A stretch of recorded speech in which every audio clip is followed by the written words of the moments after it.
அஸ்ஸலாமு அலைக்கும் வரஹ்மத்துல்லாஹி வபரகாத்துஹு. அல்ஹம்துலில்லாஹி ரப்பில் ஆலமீன் வஸ்ஸலாத்து வஸ்ஸலாமு அலா சய்யிதில் முர்சலீன் வ அலா ஆலிஹி வ ஸஹ்பிஹி அஜ்மஈன். அம்மா பஅத். ஃபகத் क़ால அல்லாஹு தஆலா ஃபில் குர்ஆனில் கரீம் வல் ஃபுர்கானில் ஹமீத். அஊது பில்லாஹி மினஷ் ஷைத்தானிர் ரஜீம். பிஸ்மில்லாஹிர் ரஹ்மானிர் ரஹீம். வஹும் யஸ்தரிஹூன ஃபீஹா ரப்பனா அக்ரிஜ்னா நஅமல் சாலிஹன் கைரல்லதி குன்னா நஅமல் அவலம் நுஅம்மிருக்கும் மா யததக்கரு ஃபீஹி மன் ததக்கர வஜாஅக்குமுன் நதீர் ஃபதூகு ஃபமா லிஸ்ஸாலிமீன மின் நஸீர். وقال نبينا محمد صلى الله عليه وسلم خير الناس من طال عمره وحسن عمله رواه الترمذي. اللهم صل على سيدنا محمد وعلى آل سيدنا محمد وأنزله المقعد المقرب عندك يوم القيامة. எல்லாம் வல்ல அல்லாஹுவின் திருப்பெயர் போற்றி புகழ்ந்து அன்னலம் பெருமானார் ஸல்லல்லாஹு அலைஹி வஸல்லம் அவர்கள் மீது ஸலாத்தையும் ஸலாமையும் கூறி அன்னாரை பின்பற்றிய சத்திய சஹாபாக்கள், நல்லோர்கள், சுஹதாக்கள், சாலிஹீன்கள், குறிப்பாக ஜும்மாவின் அவைக்கு வருகை தந்திருக்கிற வர இருக்கிற எல்லா மக்கள் மீதும் எல்லாம் வல்ல அல்லாஹுவின் அன்பும் அருளும் குறைவில்லாமல் கிடைத்து கொண்டே இருக்கட்டுமாக. நீண்ட ஆயுளையும் நிறைவான சுகத்தையும் உடலும் மனதும் ஆரோக்கியத்துடன் இருக்கக்கூடிய நிலையிலே வல்ல அல்லாஹ் நம் எல்லோரையும் வாழச் செய்வானாக.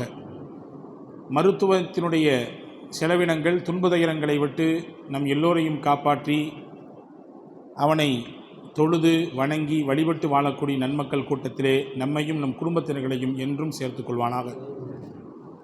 அல்லாஹுவின் ஆலயமாம் காபாவை தவாப் செய்கிற பாக்கியத்தையும், உம்ரா செய்கிற பாக்கியத்தையும், ஹஜ்ஜின் நசீபையும், புனிதமான ரவுதாவை ஜியாரத் செய்யக்கூடிய முபாரக்கான அந்த வாய்ப்பையும், பைத்துல் முக்கத்தஸிற்கு வந்து செல்லக்கூடிய நசீபையும் அல்லாஹ் நம் எல்லோருக்கும் குடும்பத்துடன் மீண்டும் மீண்டும் தருவானாக. லா இலாஹ இல்லல்லாஹ் முஹம்மது ரசூலுல்லாஹ் என்ற வார்த்தையே நம்முடைய வாழ்க்கையின் கடைசி வார்த்தையாக மாறி அல்லாஹுவின் திருப்பொருத்தத்தை பெற்று இந்த உடல் இதிலிருந்து உயிர் பிரிவதற்கான நசீபை அல்லாஹ் நமக்கு தருவானாக. நாளை சொர்க்கத்திலே ஜன்னத்துல் ஃபிர்தௌஸிலே நம்மையும் நம்மை பெற்றவர்கள், நமக்கு கல்வி தந்தவர்கள், நம் முன்னேற்றத்திற்கு காரணமான அத்துணை மக்களையும் ஜன்னத்துல் ஃபிர்தௌஸிலே அல்லாஹ் ஒன்றிணைப்பானாக. ஆமீன் யா ரப்பல் ஆலமீன். கண்ணியத்திற்கும் மிகுந்த மரியாதைக்குரிய சகோதரர்களே, பாசத்திற்குரிய பெரியோர்களே, நாம் எல்லோருமே நீண்ட ஆயுளை விருப்பப்படுகிறோம். யாரும் குறைந்த ஆயுளிலே அல்ப ஆயுசிலே செல்ல வேண்டும் என்று விரும்புவது இல்லை. உலகத்தில் பிறந்தவர்கள் எல்லோருமே ஆசிக்கிறோம். சொல்லப்போனால் மனிதனின் இயல்பான எண்ணங்களில், ஆசைகளில் ஒன்று நீண்ட ஆயுள் வாழ வேண்டும் என்பது. ரசூலுல்லாஹி ஸல்லல்லாஹு அலைஹி வஸல்லம் சொல்வார்கள், மனிதன் பிறந்து வளர்ந்து ஆளாகி அவன் அடுத்தடுத்த கட்டத்திற்கு நகருகிறான். ஒரு கட்டத்திலே அவனுக்கும் வயோதிகம் ஏற்படுகிறது. அவனுக்கும் பிள்ளைகள், பேரப்பிள்ளைகள், பூட்டன்மார்கள், பூட்டிமார்கள் எல்லாம் கூட வந்து விடுவார்கள். ரெண்டு விஷயத்தின் மீது மட்டும் மனிதனுக்கு ஆசை என்றைக்குமே இளமையாகவே இருக்கும். என்றும் இளமை, எதிலும் புதுமை என்கிறார்களே, அதே போன்று இளமையோடு இருப்பான். ரெண்டு எண்ணத்தில் மட்டும். ஒன்று பொருளாதாரத்தை சேர்க்க வேண்டும் என்பதின் மீது இருக்கக்கூடிய எண்ணம். ரெண்டாவது, இன்னும் கொஞ்ச நாள் வாழணும், இன்னும் கொஞ்ச நாள் வாழணும், இன்னும் கொஞ்ச நாள் வாழணும் அப்படின்றது மீது இருக்கக்கூடிய எண்ணம். பெருமானார் ஸல்லல்லாஹு அலைஹி வஸல்லம் அடையாளப்படுத்தி விட்டார்கள். நீண்ட ஆயுளை நாம் அல்லாஹ்விடத்தில் கேட்க வேண்டும், நிச்சயம் கேட்க வேண்டும். அதில் எந்த மாற்று கருத்தும் இல்லை. ஆனால் இன்றைய கால சூழலில் இளம் வயது மரணங்களை நிறைய சந்திக்கிறோம். திடீரென்று மரணங்கள் ஏற்படுகிறது. இஷா தொழுதுவிட்டு நன்றாகத்தான் சென்றால் ஃபஜருக்கு ஆளை காணவில்லை. காரணம், அவருக்கு திடீரென்று மரணம் வந்து விட்டது, இறந்து விட்டார்.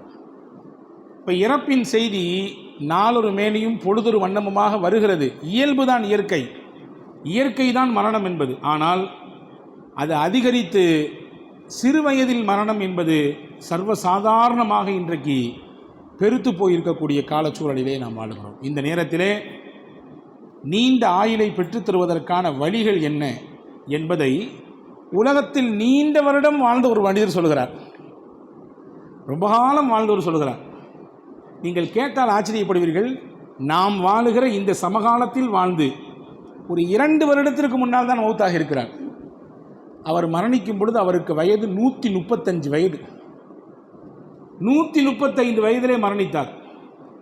அவர் சொல்கிறார், நீங்களும் நானும் கேட்போம். இந்த வாரத்தின் உரையே அதுதான். இன்ஷா அல்லாஹ் வாய்ப்பு இருந்தால் அதை பின்பற்றுவோம். நாமும் நிறைவான சுகத்துடன் அல்லாஹுவின் பேரருளால் நீண்ட ஆயுளை வாழ்வதற்கான வாய்ப்பை அல்லாஹ் தரலாம். அல்லாஹ் நமக்கு தௌஃபீக் செய்வானாக. அன்பான சகோதரர்களே, மக்கமா நகரிலே பிறந்தவர் அவர். அவருக்கு பெயர் அவுது பின் முஅவ்வல் அல் ஹர்பி. சற்றேறக்குறைய ஹரமிலே மட்டும், அதாவது மக்காவிலே மட்டும், ஹரம் பள்ளியிலே, மஸ்ஜிதுல் ஹரமிலே 110 ஆண்டுகளுக்கு மேலாக அவர் 5 கால தொழுகையை தொழுதிருக்கிறார். 5 நேர தொழுகையை அவர் ஹரமில் தான் தொழுவார். நாம் இப்போமாவது உம்ராவுக்கு போகிறோம் அல்லது ஹஜ்ஜிக்கு போகிறோம், மிஸ் பண்ண மாட்டோம். ஏன் தெரியுமா? இங்கே இருந்தால் தான் இதை தொழ முடியும். ஊருக்கு போனால் நம்ம ஊர் பள்ளியில் தான் போய் தொழுவணும், நம்ம ஊர் ஜமாத்தை தான் போய் பிடிக்கணும், நம்ம மஹல்லாவினுடைய ஜும்மாவில் தான் கலந்து கொள்ள முடியும். இங்கே 2 வாரமோ அல்லது 1 வாரமோ 4 வாரமோ இதை தவறவிட்டு விடக்கூடாது என்கின்ற எண்ணப்பாடு அங்கே வரக்கூடிய எல்லாருக்குமே இருக்கிறது. 110 ஆண்டுகளுக்கு மேலாக ஹரமிலேயே நின்றார், அங்கேயே தொழுதார். 5 நேர தொழுகையும். அவர் மக்காவுக்கு குடியேறும் பொழுது அவருக்கு வயது 16 வயதிலிருந்து அவர் மரணிக்கும் காலம் வரை அவர் ஹரமிலேயே இருந்தார். ஒரு கட்டத்தில் அவருக்கு அந்த ஊர் மக்கள் எல்லாம் சேர்ந்து வைத்த பெயர் என்ன தெரியுமா? ஹமாமத்துல் ஹரம், ஹரமினுடைய மாடப்புறா. மக்காவின் காபாவை சுற்றி சுற்றி வரக்கூடிய மாடப்புறா என்கின்ற பெயரையும் பெற்றார். கடந்த 2022 டிசம்பர் மாதம் 9ஆம் தேதி தான் அவர் இந்த உலகத்தை விட்டு பிரிந்தார். பிரிவதும் எப்படி தெரியுமா? வெள்ளிக்கிழமை, இதே போன்ற ஒரு வெள்ளிக்கிழமை இஷா தொழுகை ஜமாத்திலே முதல் சஃபிலே நிற்கிறார். ஹரம் ஷரீஃபில் ஃபஸ்ட்டு சஃபில் நிற்கிறதுங்கிறது ரொம்ப பெரிய விஷயம். இன்றைக்கி நம்ம பள்ளியில் நின்றலாம், வேறு ஏதாவது பள்ளிகளிலே கொஞ்சம் முன்னால் போனால் முதல் சஃபுக்கு வந்து விடலாம். முதல் சஃபிலே நிற்பது தான் மிகவும் மரியாதைக்குரியது, சொல்லப்போனால் நன்மைகளை அதிகம் பெற்றுத்தரக்கூடியது என்று பெருமானார் ஸல்லல்லாஹு அலைஹி வஸல்லம் அடையாளப்படுத்தினாங்க. ஆனால் நம்மளில் இருக்கக்கூடிய பலவீனம் கடைசியில் வரணும், முதலாக வெளியே போயிடணும் என்பது தான் நிறைய பேருடைய சிந்தனையாக இருக்கிறது. ரசூலுல்லாஹ் சொன்னாங்க, 2 விஷயம் இருக்குங்க, அது அந்த உம்மத்து புரிஞ்சுக்கிடுச்சுன்னா தவந்தாவது வந்துடும். நாங்கள் ரசூலுல்லாஹ் 2 விஷயம் இருக்குது. அதனுடைய நன்மையினுடைய கனத்தை, வெயிட்டை அவர்கள் புரிந்து கொண்டால், கால் நடக்க முடியாமல் முடமாகி வீட்டில் கிடந்தாலும் அவருக்கு இருப்பு கொள்ளாது, தவண்டு வந்துடுவாங்க. நாங்கள் அதில் ஒன்று முஅத்தின், அசான் சொல்லக்கூடிய மகத்தான பணி. நம்ம மோதினாருன்னு சொல்லி தள்ளி விடுறோம். முஅத்தின் என்றால் ஒரு விதமான ஒரு கீழ்நிலையான பார்வை நம்மளே இருக்கிறது. ஆனால் சொல்லப்போனால் இமாமை விட மிக உயர்ந்த பணி அது, இமாமத்தை விட சிறப்பான பணி. அந்த பணி, அந்த அசான் சொல்லக்கூடிய அந்த ஒரு பாக்கியம், அதனால் கிடைக்கக்கூடிய நன்மையை ஒருத்தர் புரிஞ்சிட்டார்னா தவண்டு வந்தாவது சொல்லுவாருன்றாங்க ரசூலுல்லாஹ். 2வது சொன்னாங்க, ஃபஸ்ட்டு சஃப், முதல் வரிசையிலே நின்று தொழுவது. அதனுடைய நன்மையெல்லாம் கணக்கில் சொல்ல முடியாது, நீங்கள் புரிஞ்சுக்கிட்டீங்கன்னா தவண்டாவது வந்துடுவீங்கன்னாங்க. பாருங்கள், 110 வருஷத்துக்கு மேலாக அவர் முதல் சஃபியில் நின்று தொழுவார். இமாமுக்கு நேர் பின்னால் நிற்பார், இமாமுக்கு நேர் பின்னால் நின்று தொழுவார். நான் என்ன சொல்ல வருகிறேன்? நீங்கள் எப்படி வாழுகிறீர்களோ அப்படித்தான் மரணத்தை சந்திப்பீர்கள். அண்ணல் பெருமானார் ஸல்லல்லாஹு அலைஹி வஸல்லம் சொன்னார்கள். உங்கள் சிந்தனை ஓட்டம் எப்படி இருக்கிறதோ அப்படித்தான் உங்களுக்கு மரணம் வரும், சம்பவிக்கும். அவர் ஹரம் தொழுகை என்றே வாழ்ந்தார். கடைசியில் அவர் இஷாவினுடைய தொழுகை வெள்ளிக்கிழமை அன்று இமாமுக்கு பின்னால் தொழுது கொண்டிருக்கிற பொழுது அல்லாஹ் அவருடைய ரூஹை கைப்பற்றுகிறான். அவர் இஷாவை ஜமாத்தாக ஹரமிலே வைத்து தொழுது கொண்டிருக்கிற பொழுது அல்லாஹ் கைப்பற்றுகிறான். அல்லாஹ் எவ்வளவு பெரிய பாக்கியத்தை தந்தான். ஒரு மனிதனுக்கு கிடைக்கப்பெறுகிற பெரும் பாக்கியம் என்ன? அல்லாஹ்வை நினைவு கோரிக்கொண்டிருக்கிற நேரத்தில் அவருடைய மரணம் சம்பவிப்பது. அல்லாஹ் மறந்த நிலையில மரணம் வரக்கூடாது அப்படின்னு ரசூலுல்லாஹ் அல்லாஹ் இடத்துல பாதுகாப்பு தேடினாங்க. உன்னை மறந்திருக்கிற பொழுது எனக்கு மரணம் வரக்கூடாது, உன்னை நினைச்சுக்கிட்டு இருக்கணும், கல்பாலோ உடலாலோ, அப்படி எனக்கு மரணத்தை கொடுன்னு கேட்டாங்க. இந்த மனிதர் தொழுது கொண்டிருக்கிற பொழுது மரணத்தை சந்தித்தார். அன்பான சகோதரர்களே, அங்கே தொழுவதும் தவாஃப் செய்வதும், மக்காவுக்கு வரக்கூடிய புனித பயணிகளான யாத்திரிகள், புனித ஹஜ்ஜி பயணிகள், உம்ரா பயணிகளுக்கு தன்னால் முடிந்த உதவிகளை, பணிவிடைகளை செய்வதும் இதுதான் அவருடைய பிரதான பணி. இவரிடத்தில் போய் கேட்டார்கள். இவர் வஃபாத் ஆகிறதுக்கு ஒரு 2-3 வருஷத்துக்கு முன்னாடி கேட்டாங்க, நீங்கள் 1 நூற்றாண்டை பார்த்துருக்கீங்க இந்த ஹரமில், இந்த பள்ளிவாசலில் 1 நூற்றாண்டு காலம் தொழுதிருக்கிறீர்கள், நீங்கள் நீண்ட ஆயுளை பெற்றிருக்கீங்க அல்லாஹ்வுடைய அருளால். நீங்கள் மக்களுக்கு என்ன சொல்ல விரும்புகிறீங்க? உலக மக்களுக்கு என்ன சொல்ல வருவீங்க? குறிப்பாக முஸ்லீம்களுக்கு இந்த மாதிரி நீண்ட ஆயுளோடு வளமாக அருளோடு வாழ வேண்டும் என்றால் நீங்கள் என்ன சொல்ல விரும்புகிறீங்க அப்படின்னு கேட்டாங்க. உடனே அவர் சொன்னார், நான் 3 விஷயத்தை ஃபாலோ பண்ணுறேன், அதை தான் சொல்ல போகிறேன். என் வாழ்க்கையில் நான் 3 விஷயத்தை பின்பற்றுறேன், அதை மக்களும் பின்பற்றினால் ஏக இறைவன் அல்லாஹினுடைய அருளோடும் வளத்தோடும் நீண்ட நெடிய ஆயுளோடு அல்லாஹ் அவர்களை வாழச் செய்வான். சொல்லுங்களேன். நான் அவர் சொன்னார், முதல் விஷயம் ஊசிக்கும் பி தக்குவல்லாஹ், அல்லாஹ்வை பயந்து வாழுங்கன்னு சொல்லி எனக்கும் உங்களுக்கும் நான் வசியத் செய்கிறேன். எங்கே இருந்தாலும் அல்லாஹ் உங்களை பார்க்கிறான் என்ற உணர்வு இருக்கட்டும், அதுதான் தக்குவா.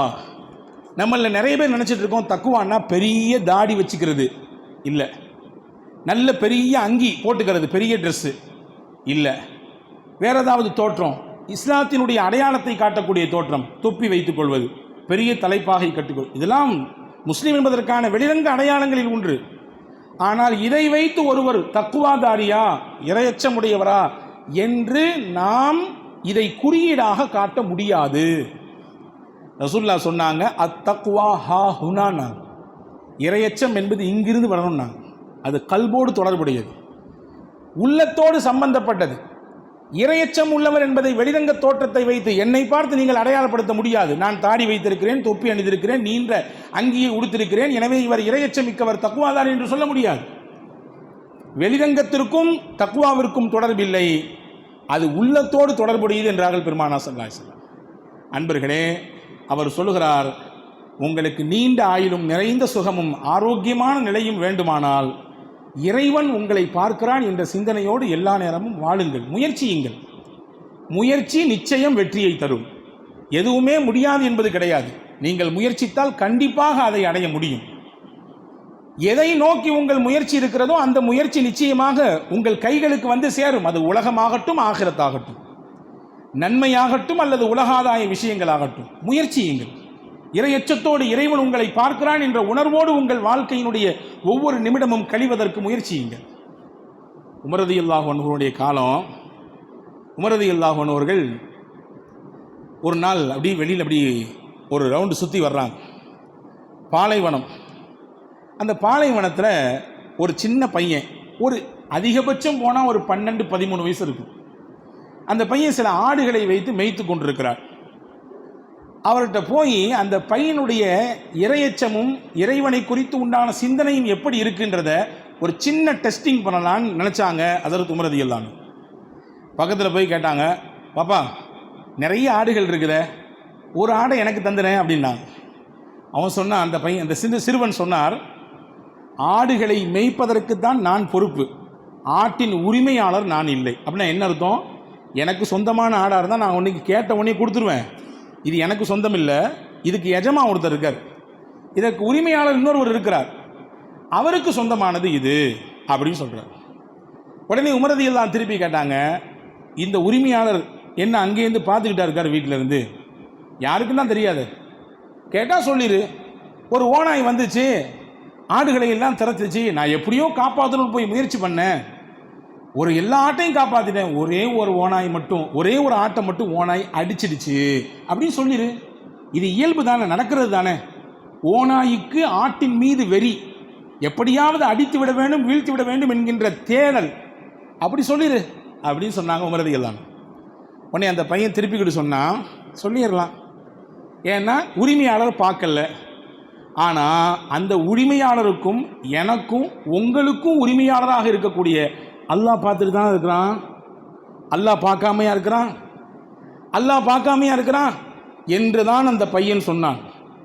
உமர் ரலியல்லாஹு கண் கலங்கி தேம்பி தேம்பி ஆள ஆரம்பித்தார்கள். வரலாற்றின் வரிகளிலே இப்படி வருகிறது, அந்த இடத்திலிருந்து உமர் ரலியல்லாஹு அன்ஹு தன்னுடைய வீட்டிற்கு போகும் வரை அழுது கொண்டே வானத்தை நோக்கி கை காட்டி சொன்னாராம், அல்லாஹ் என்ன பார்க்காமையா இருக்கிறான்?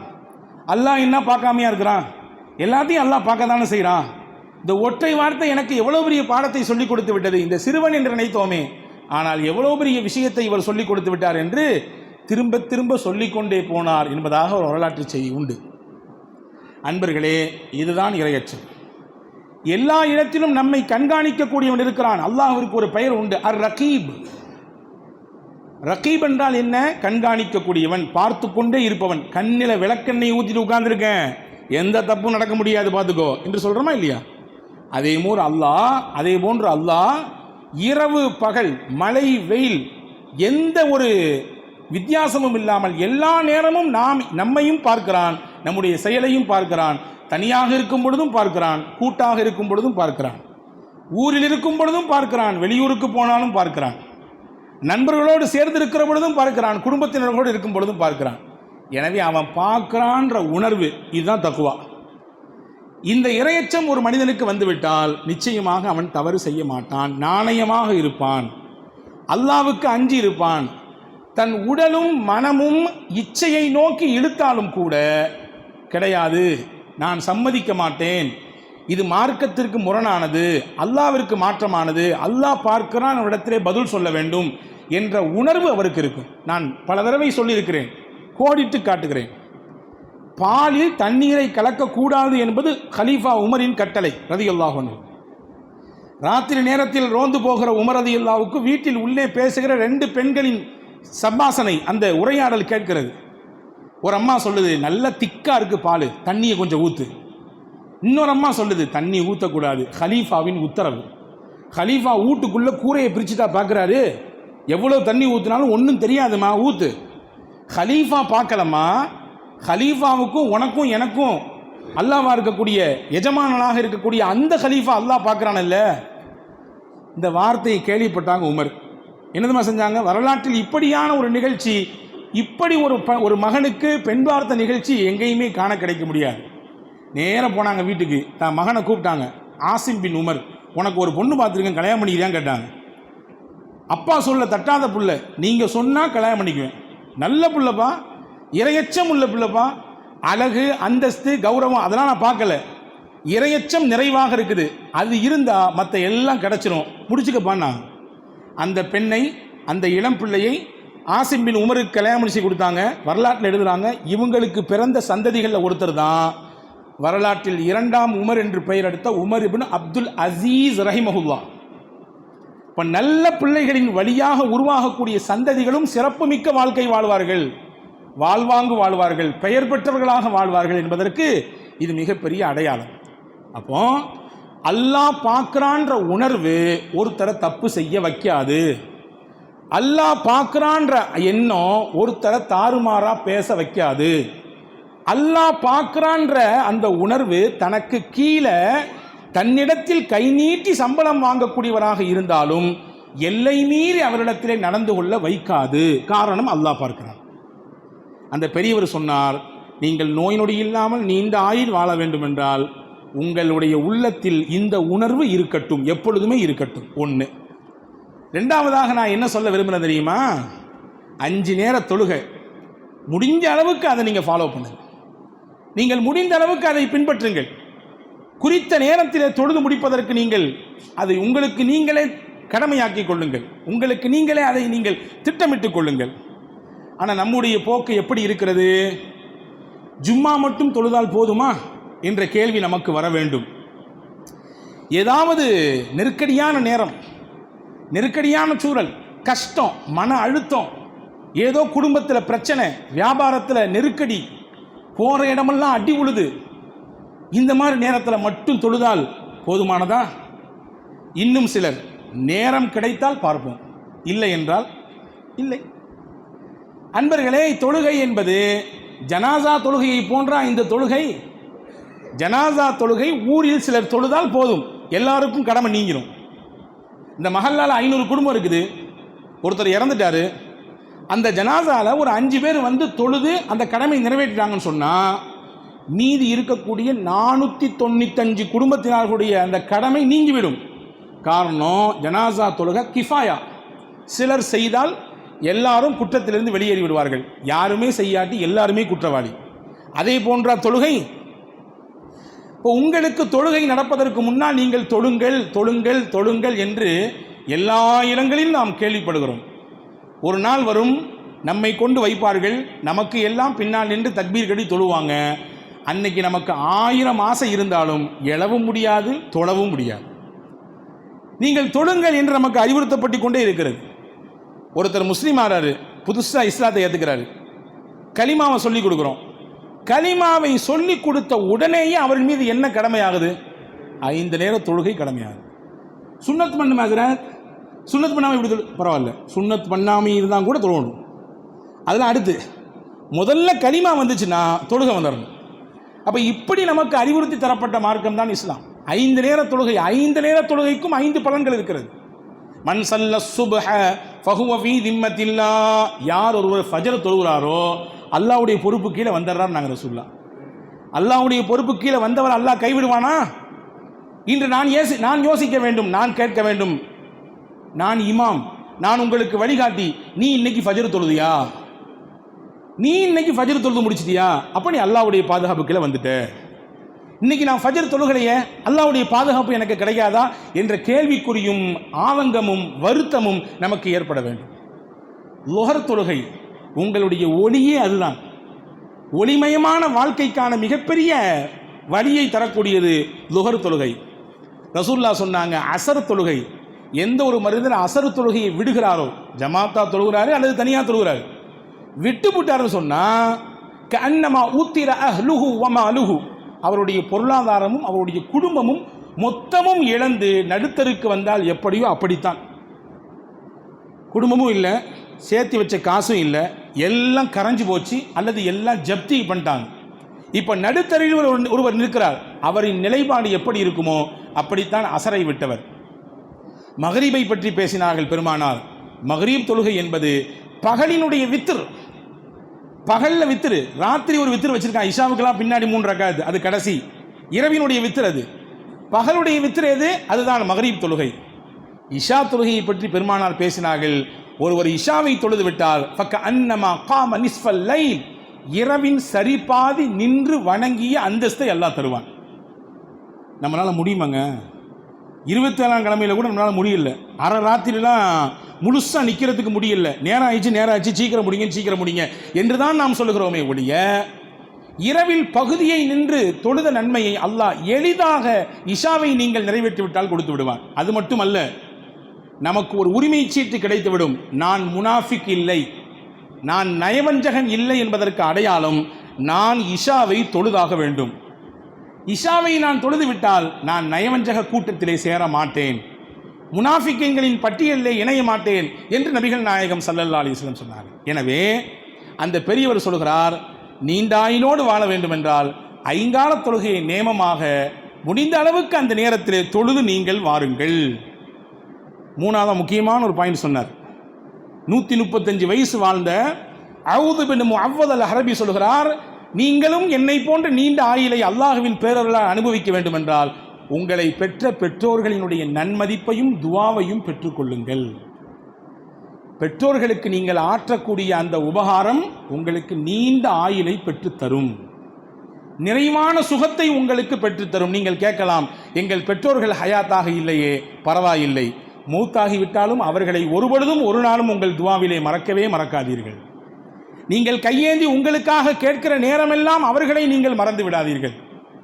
அந்த பரிசுத்தமான அந்த உள்ளத்திலிருந்து வெளிப்படக்கூடிய துஆ இருக்கிறது, உங்கள் வாழ்க்கையை அப்படியே தலைகீழாக மாற்றிவிடும். உலகத்திலேயே எதிர்பார்ப்பு இல்லாத ஒரு ஜீவன் இருக்குமானால் தாயும் தகப்பனும் மட்டும்தான். மற்ற எல்லாத்துக்கும் எதிர்பார்ப்பு உண்டு. மனைவிக்கு உண்டா உண்டு, கணவனுக்கு உண்டா உண்டு, பிள்ளைகளுக்கு உண்டா உண்டு, சொந்தங்களுக்கு உண்டா உண்டு, நண்பர்களுக்கு உயிர் ஃப்ரெண்டுன்னு சொல்கிறோமே, திக் ஃப்ரெண்டு, எல்லாத்துக்கும் உண்டு எதிர்பார்ப்பு. எதிர்பார்ப்பு இல்லாத ஒரு ஜீவன் இருக்குமையானால் உண்மையான பெற்றோர்கள் அவர்கள்தான். ஒய்சுல் கர்னின்னு ஒரு நபர் இருந்தார். இஸ்லாமிய வரலாற்றில் ரொம்ப நிகழ்ச்சியாக பதிவு செய்யப்படக்கூடிய விஷயம். ரசூலுல்லாஹ் காலத்திலே வாழ்ந்தவர், யமனிலே வாழ்ந்தவர். ஆனால் இவருக்கு நபியை பார்க்குற வாய்ப்பு கிடைக்கல. ஆசை இருந்துச்சு, ஆக்கிரகம் இருந்தது, எண்ணம் இருந்தது. ஆனால் நபியை சந்திக்கிறதுக்கான ஒரு வாய்ப்பு அமையலை. சந்திக்கலான்னு நினைக்கும் பொழுது அவங்க அம்மா சொன்னாங்க, வாப்பா எனக்கு வயசாகி போச்சு, என்னை கொஞ்சம் நல்லா பார்த்துக்கும், எனக்கான சில தேவைகள்லாம் நீ தான் நிறைவேற்றணும். சின்ன பிள்ளையா இருக்கும்போது அத்தாவும் அம்மாவும் தூக்கி தூக்கி தூக்கி தூக்கி வளர்த்துருப்பாங்க, கேட்குறதையெல்லாம் வாங்கி கொடுத்துருப்பாங்க, ஆசையெல்லாம் நிறைவேற்றிருப்பாங்க. ஆனால் அவங்கள பராமரிக்கிறதுக்குன்னு ஒரு காலம் இருக்குது, அவங்கள பார்த்துக்கிறதுக்குன்னு ஒரு காலம் இருக்குது. அந்த நேரத்தில் அந்த உள்ளம் எதை ஏங்கும் என்றால், என் பிள்ளை என் பக்கத்தில் இருக்கணுமே, என் மகன் என் கூட 2 வார்த்தை பேசணுமே, என் மகன் என் பக்கத்தில் உட்காந்து ஆறுதலாக 2 வார்த்தை சொல்லணுமே, காசை தரணுமே, அந்த அங்கேருந்து வரக்கூடிய வருமானத்தை கொடுக்கணுமே, அந்த ஃப்ளைட்டில் கூட்டு போகணுமே, இந்த நாட்டுக்கு இதெல்லாம் கிடையாது. பெத்த பிள்ளைகளோ கொஞ்ச நேரம் உட்காரணுமேன்றது தான் கடைசி நேரத்தில் பெற்றோர்களின் அபிப்பிராயமாக எண்ண ஓட்டமாக இருக்கிறது. அப்போ அந்த பையன்கிட்ட ஒய்சுல் கர்னிட்டு அம்மா சொல்லிட்டாங்க, நபியை போய் பார்க்குற பாக்கியம் சாதாரணமான விஷயமா? உலகத்தில் வந்து அனுப்பப்பட்ட இறை தூதர் இறுதி தூதரை பார்க்கிற வாய்ப்பு யமன்லேருந்து மதீனா ரொம்ப பெரிய தூரம்லாம் கிடையாது, கொஞ்ச நேரம் பயணிச்சா போயிடலாம். இன்றைக்கும் தரைவழி மார்க்கமாக யமனுக்கும் சவுதிக்கும் தொடர்புண்டு அன்னைக்கும் இருந்தது. தரைவழி மார்க்கமாகவே பயணித்து வந்து விடலாம். அந்த விஷயத்தை கைவிட்டாருங்க, பார்க்குறதுக்கே போகலை. ரசூலுல்லாஹ் உமர் ரலியல்லாஹு கூட்டு ஒரு நாள் சொன்னாங்க, உமர், யமனில் ஒருத்தர் இருக்கார், எப்படிப்பட்ட மனுஷன் தெரியுமா? அவர் ஆகச்சிறந்த மனிதர். அவர் உடம்பின் அடையாளங்கள் என்ன? அவருக்கு குஷ்டரோகை வந்து அல்லாஹ் எல்லாத்தையும் சுகமளிச்சிட்டான். ஒரே ஒரு சின்னோண்டு 1 திர்ஹம் அளவிற்கு மட்டும் அதனுடைய அடையாளம் அவருடைய உடலிலே இருக்கும். 1. 2வது சொன்னாங்க, வயது முதிர்ந்த ஒரு தாய் அந்த மனிதருக்கு இருக்கிறார். அந்த தாயை பராமரிப்பதற்காக வேண்டியே அவர் தன்னுடைய நாளையெல்லாம் கழித்து கொண்டார். இவர் இதை செய்ததினாலே அல்லாஹ் கொடுத்த கிஃப்ட் என்னன்னா, லவ் அக்ஸம அலல்லாஹில் அபர்ரா, இப்படித்தான் நடக்கணும் அல்லாஹ்னு சத்தியம் செஞ்சுட்டார்னா அல்லாஹ் அந்த சத்தியத்தை நிறைவேற்றத்துக்கு தானே பொறுப்படுத்துக்குவான். சத்தியமாக நான் வந்துடுவேன் அவர் ஒரு விஷயத்தில் சொன்னார்னா வர்றதுக்கான மொத்த சூழலையும் அல்லாஹ் கொடுத்துருவான். அவர் சத்தியம் செய்தால் அதை நிறைவேற்ற வேண்டிய பொறுப்பு அல்லாஹ் உடையது. 4வதாக ஸல்லல்லாஹு அலைஹி வஸல்லம் சொன்னாங்க, யார்கிட்ட சொல்கிறாங்க? உங்கள்கிட்டையும் என்கிட்டையும் இல்லைங்க, உமரின் நாவின் வழியாக அல்லாஹுவின் திருவசனங்கள் வெளிப்படுகிறது என்று எந்த உமரை பார்த்து சொன்னாங்களோ அந்த உமர் ரலியல்லாஹு ரசூல் சொன்னாங்க, ஃபஇனிஸ்ததஅத அன் யஸ்தக்ஃபிர லக ஃபஃஅல், நீங்கள் அவரிடத்திலே போய் சந்தித்து அல்லாஹுவிடத்திலே உங்களுக்காக வேண்டி அவர் பாவ மன்னிப்பு தேடுவதற்கான வாய்ப்பு உங்களுக்கு கிடைச்சா அவர்கிட்ட போய் சொல்லுங்க, அல்லாஹ் இடத்துல அவர் துவா செஞ்சு அல்லாஹ் கபூல் செஞ்சிருவான். நீங்க போய் சொல்லுங்க, உங்களுக்கு வாய்ப்பு கிடைச்சா அவர்கிட்ட போய் சொல்லி உங்களுக்காண்டி அல்லாஹ்ட துவா செய்ய சொல்லுங்க. அல்லாஹு அக்பர். உமர் ரலியல்லாஹுடைய துவாவுக்காக வேண்டி சமுதாயம் இங்கே தேங்கி நிற்குது, எப்படின்னா உமர் ரலியல்லாஹு வருவாங்க பார்க்கலான்னு. அந்த உமர்கிட்ட போய் ரசூலுல்லாஹ் சொல்றாங்க, ஒய்ஸை சந்தித்தால் அவரிடத்திலே உங்களுக்காண்டி துவா செய்ய சொல்லுங்க. இந்த பாக்கியமெல்லாம் எப்படி கிடைத்ததென்றால் ஒன்றே ஒன்றுதான், அவர் தன்னுடைய தாய்க்காக வேண்டி செய்த அர்ப்பணிப்பு, அந்த தாய்க்காக வேண்டி அவர் மேற்கொண்ட தியாகங்கள், இதற்கு அல்லாஹ்வின் தூதர் அருமை நாயகம் ஸல்லல்லாஹு அலைஹி வஸல்லம் கொடுத்த அங்கீகாரம் தான் இதுவெல்லாம். எனவே அவுது பின் முஅவ்வதுல் ஹர்பி சொல்கிறார், 3 விஷயத்தை நீங்கள் பின்பற்றுங்கள், உங்கள் வாழ்க்கை வளமாக இருக்கும். 1, இறையச்சத்தோடு வாழ்வதற்கு முயற்சியுங்கள். 5 நேர தொழுகையை உங்கள் வாழ்க்கையிலே பிரதானமாக கையாளுங்கள். 3வது, உங்கள் தாயையும் தகப்பனையும் திருப்திப்படுத்தி அவர்களின் துவாவை பெற்றுக்கொள்ளுங்கள். அன்பர்களே, வாழ்க்கை என்பது பெரிதல்ல, வெறும் 1 மிடர் தண்ணீர் தான் வாழ்க்கை, ஒரு கோவள தண்ணீர் தாங்க வாழ்க்கை. நம்ம நிறைய பேர் நினச்சிட்டு இருக்கோம் வாழ்க்கைனா அப்படி இப்படின்னு. ஹாரூன் ரஷீத் பாதுஷா மிகப்பெரிய மன்னர், இஸ்லாமிய பேரரசை ஆண்ட மிக பிரம்மாண்டமான மன்னர்களில் ஒருவர் ஹாரூன் ரஷீத் பாதுஷா. அவரிடத்துல அவருடைய குருநாதர் இப்னு சம்மாக்கு வந்தாங்க. வந்த உடனே ஹாரூன் ரஷீத் பாதுஷா கேட்டாங்க, ஏதாவது எனக்கு உபதேசம் செய்யுங்களேன். உடனே இப்னு சம்மாக்கு சொன்னாங்க, ரொம்ப உனக்கு தண்ணி தாகம் ஏற்படுதுப்பா, ஆனால் நீ தேடி பார்க்குற அலைஞ்சு பார்க்குற தண்ணீரே கிடைக்கல, ஆனால் நீ தண்ணி குடிக்காட்டி உயிரே உனக்கு போயிருன்ற மாதிரியான நெருக்கடி நிலைமை, என்ன செய்வேன்னு கேட்டாங்க. உடனே ஹாரூன் ரஷீத் பாதுஷா ரொம்ப யோசித்து கடைசியாக ஒன்று சொன்னார், என் ஆட்சியை பாதியை கொடுத்தாவது 1 மிடர் தண்ணியை வாங்கி விடுவேன். அதாவது என்ன அர்த்தம்? எம்புட்டு காசு கொடுத்து தண்ணியை வாங்கினாலும் வாங்கிடுவேன், அது என் ஆட்சியின் பகுதியாக இருந்தாலும் சரியே. ரொம்ப நல்லது. அடுத்து கேட்டாங்க, தண்ணியை குடித்த தண்ணி உடம்புல போய் உனக்கு சத்தாக மாறணும், தேவையுள்ள மினரல்ஸுகள்லாம் உடலுக்கு போகணும், அடுத்து உன் உடம்புல இருக்கக்கூடிய கழிவுகளை எல்லாம் அந்த தண்ணி அடிச்சுட்டு வெளியே கொண்டு வரணும், சிறுநீர் வழியாக அந்த கழிவுகள் வெளியேற வேண்டும். ஆனால் நீ தண்ணியை குடித்தா ஆனால் தண்ணி வந்து வெளியே வர மாட்டேங்குது. அப்படின்னா என்ன அர்த்தம்? சிறுநீர் வழியாக உனக்கு தண்ணீர் வெளிப்படவில்லை, சிறுநீர் வரலை, அடைச்சிக்கிச்சு, என்ன பண்ணுவேன்? ஹாரூன் ரஷீத் பாதுஷா சொன்னார், என் ஆட்சியின் பாதியை கொடுத்தாவது எப்படியாவது பெரும் பெரும் மருத்துவர்களை வரவழைத்து அந்த நோய்க்கான நிவாரணத்தை மருந்தை தேடிவிடுவேன். சிரித்துக்கொண்டே இப்னு சம்மாக் சொன்னார், நீ ஆளக்கூடிய இவ்வளவு பிரம்மாண்டமான ஆட்சியும் அதிகாரமும் 1 மிடர் தண்ணீருக்கு சமம், அவ்வளோதான். தண்ணி உள்ளே போகிறதும் தேவை, உள்ளே போன தண்ணி வெளியே வர்றதும் தேவை. இதுக்காக வேண்டி உன் மொத்த செல்வத்தையுமே உன் மொத்த ஆட்சியையுமே கொடுத்துருவேன்னு சொல்கிறியே, அப்படின்னா அந்த 1 மீட்டர் தண்ணீர் தான் உன் ஆட்சிக்கு சமம்பா. அல்லாஹ்வை பார்த்துக்கோ, பயந்துக்கோ. அன்பர்களே, இவ்வளவுதான் வாழ்க்கை. இந்த வாழ்க்கையை அடைவதற்காக வேண்டிதான் நமக்கிடையிலே எவ்வளவு போட்டிகள், எவ்வளவு பொறாமைகள், எவ்வளவு அடிதடிகள், எவ்வளவு வன்மங்கள், எவ்வளவு வெறுப்புகள், எவ்வளவு குரோதங்கள், எவ்வளவு தேவையற்ற பேச்சுகள், விவாதங்கள் நடக்குதா இல்லையா? அன்பான சகோதரர்களே, வாழ்க்கை வாழ்ந்து முடிக்கிற பொழுது நாம் இங்கே இருந்தோம், நாம் இப்படியான ஒரு வாழ்க்கை வாழ்ந்திருக்கிறோம் என்கின்ற அடையாளத்தை மக்களுக்கு மத்தியில் விட்டுவிட்டு போக வேண்டும். அதுதான் நாம் வாழ்ந்ததுக்கான அர்த்தம். ஏதோ வாழ்ந்தோம், கொஞ்சம் சொத்துக்களை சேர்த்தோம், அப்படி இப்படி அங்கங்கே ஏதோ போனோம் கொண்டோம், முடிஞ்சிருச்சு போயிட்டோம் என்பது அல்ல. நான் சமீபத்தில் கூட நான் வாசித்தது, இதை நான் சில இடங்களில் சொல்லியும் இருக்கிறேன். ஃபோர்பஸ் என்கின்ற ஒரு பத்திரிகை உலகத்திலே வருகிறது. உலக பணக்காரர்களுடைய பட்டியலை அதை போட்டுக்கொண்டே இருக்கும் எப்பொழுதுமே. உலகத்தில் யார் யாரெல்லாம் டாப் லெவலில் இருக்காங்க பொருளாதாரத்தில், அந்த டாப் லெவலில் இருக்கக்கூடிய நபர்களில் ஒருத்தர் சவுதி அரேபியாவை சேர்ந்த சுலைமான் அர் ராஜிஹி என்று சொல்லக்கூடிய ஒரு பெரிய செல்வந்தர். எப்பொழுதுமே அந்த பத்திரிகை அவருடைய பேர் அந்த லிஸ்ட்டில் வச்சிருக்கும். ஆனால் சமீப காலமாக அவருடைய பெயர் அதில் இடம்பெறவில்லை. ஏன்னா இன்றைக்கும் அவர் வாழ்கிறார்.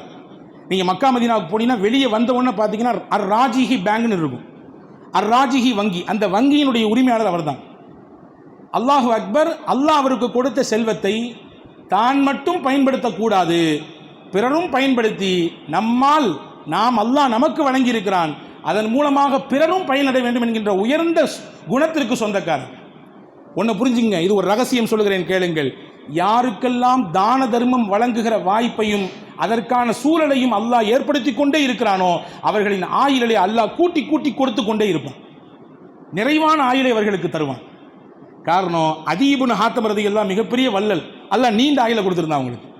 வள்ளல்களுக்கெல்லாம் அல்லாஹ் நீண்ட ஆயுளை தருவான். காரணம், அல்லாஹ் தன்னுடைய குணமாக வைத்திருப்பது வள்ளல் குணம். அப்போ தன்னுடைய குணத்தை அவங்க வெளிப்படுத்துறதுனால இன்னும் கொஞ்ச நாள் இருங்க உலகத்தில், இன்னும் உங்களுடைய புறத்திலிருந்து வெளிப்பட வேண்டும் என்று அல்லாஹ் அவகாசம் தருவான். இப்போ அவர் உலகத்துக்கு கொடுத்த தனிநபர் தர்மம் உலகத்திலேயே அதுதான் ஃபர்ஸ்ட்ல நிற்கிது. எவ்வளோ கொடுத்தாரு தெரியுமா? 1600 கோடி US டாலர். 1600 கோடி இந்திய பணம் அல்ல, யுஎஸ்னுடைய அமெரிக்காவினுடைய அந்த நாணயத்தின் மதிப்பின் கீழே இவ்வளவு தொகையை தனிநபர் தர்மமாக ஒதுக்கி வைத்திருக்கிறார். அவர்கிட்ட போய் கேட்குறாங்க, ஏங்க உங்களுக்கு புள்ள குட்டி எல்லாம் இருக்குது, இவ்வளோ பெரிய தர்மத்தை இவ்வளோ பெரிய காசை பொது நிறுவனத்திற்காக வேண்டி பொது சேவைக்காண்டி ஒதுக்கி விட்டீங்களே எப்படி அப்படின்னு கேட்கும்போது அவர் சொன்னார், ஒரே ஒரு வார்த்தை, என்ன நானாக கொண்டு வந்தேன், ஒரு சாதாரண ஏழை குடும்பத்தில் பிறந்தவன் நான், ஒரு சாதாரண ஏழை குடும்பம். உங்களுக்கு ஒன்று தெரியுமா, நான் பள்ளிக்கூடத்தில் படிக்கும் பொழுது எனக்கு 2 ரியால் கிடையாது, 2 ரியால் கிடையாது. பள்ளிக்கூடத்தில் டூர் கூட்டு போனாங்க, எல்லாரும் 2 ரியால் கொடுத்து டூரில் சேர்ந்துக்கிட்டாங்க. எனக்கு அது கொடுக்கறதுக்கு காசு இல்லை. என்னுடைய டீச்சர் எனக்கு கற்றுக் கொடுத்த ஆசிரியர் என்னுடைய சூழலை புரிந்து கொண்டு அந்த நாளிலே ஒரு வினாடி விழா வைத்தார். யார் நான் கேட்கும் கேள்விக்கு சரியாக பதில் கொடுப்பீர்களோ அவர்களுக்கு 2 தீனார் கொடுப்பேன் என்று சொன்னார், 2 ரியால் கொடுப்பேன் என்று சொன்னார். கஷ்டமான கேள்வியை கேட்டார். அவருக்கு தெரியும் என்னால் பதில் சொல்ல முடியும் என்று, ஏனென்றால் நான் நல்லா படிக்கக்கூடிய மாணவர்கள் ஒருவன். அவர் கேட்ட மாத்திரத்திலேயே நான் பதிலை சொல்லிவிட்டேன். கூப்பிட்டு எனக்கு 2 ரியால் கொடுத்தார். சந்தோஷம், எனக்கு அப்படி ஒரு சந்தோஷம். ஏன்னா முழுசாக 2 ரியால் அப்போ தான் நான் பார்க்குறேன். அந்த காசை வாங்கிட்டு போய் அப்படியே அந்த என்னுடைய டூருக்கு சுற்றுலாவுக்கு கிளம்புகிற அந்த நபரிடத்தில் ஒப்படைத்து விட்டேன். சந்தோஷமாக சென்று வந்தேன். இதுதான் என் வாழ்க்கையின் ஆரம்ப கட்டம். செருப்பை தைத்திருக்கிறேன், நான் கூலியாக சுமந்திருக்கிறேன், சில இடங்களிலே கூலி வேலை பார்த்திருக்கிறேன். இப்படித்தான் என் வாழ்க்கை வந்தது. இன்று அல்லாஹ் என்னை உச்சத்தில் வைத்திருக்கிறான். இந்த மொத்த செல்வத்தையும் கொடுத்தவன் அல்லாஹ்.